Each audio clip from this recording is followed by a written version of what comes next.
আমরা সেই লক্ষ্যে এখানে এসেছি। আমরা সম্পূর্ণ অহিংসভাবে আছি, আমাদের উপর লাঠিচার্জ করা হয়েছে, গুলি করা হয়েছে, সব ধরনের নির্যাতন আমরা এখানে শিখে যাচ্ছি।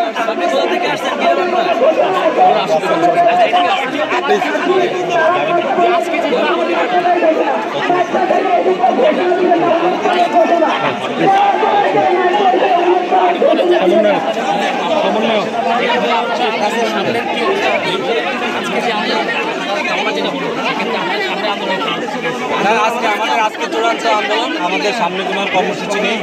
আমাদের আজকে প্রজ্ঞাপন দিয়ে দিলে আমরা আমাদের কোনো আন্দোলন নেই, বরং আমরা শুভেচ্ছা মিছিল করবো এখানে। আজকে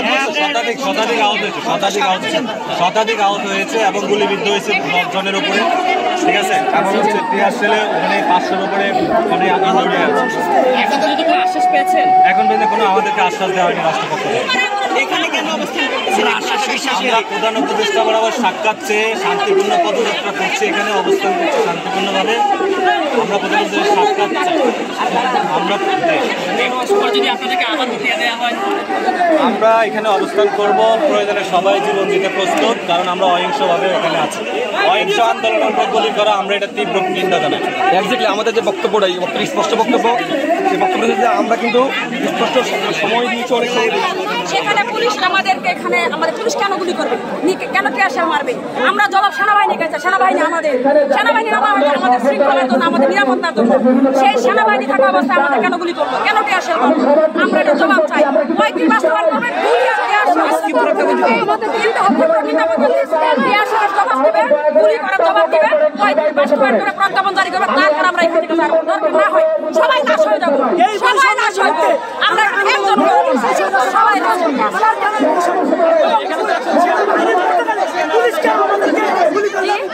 এখানে তো 144 ধারা জানে, এখানে অবস্থান নিয়েছে 144 ধারা এলাকার মধ্যে জারি, কিন্তু এখানে অবস্থান নিচ্ছেন কেন? আমরা অবস্থান নিচ্ছি, আমরা এখানে গত 7 তারিখে আমাদের আন্দোলন হয়েছিল, আলটিমেটাম দেওয়া হয়েছিল 10-15 দিন আমাদের জানাবে, আমাদের কিচ্ছু জানায় না। তারপর এই আন্দোলনটা আমাদের মিনিমাম 15 দিন পরে আমাদের আন্দোলন দেওয়া হয়েছে। এবং আমরা ইজিলি আমরা যমুনা তরুণকে, যেহেতু আমাদের শাহবাগে বসে হয়েছে, আমাদের কিছু হয় না, আমাদের সাথে কেউ একটা কথা বলতে হতো না। কেন আমাদের দাবি গজবকে? আমরা কেন খেলনা দেশের, আমরা দেশের মেধা, আমাদেরকে দেশ পরিচালনা হবে, আমাদের কেন এভাবে তুচ্ছ-তাচ্ছিল্য করা হবে? আমরা এর প্রতিবাদ চাই। আমাদের কেন গুলি করা হবে, কেন টিয়ারশেল নিক্ষেপ করা হবে? আপনার কাছে কি মনে হয় যারা এখানে আপনাদের উপর গুলি করেছে বা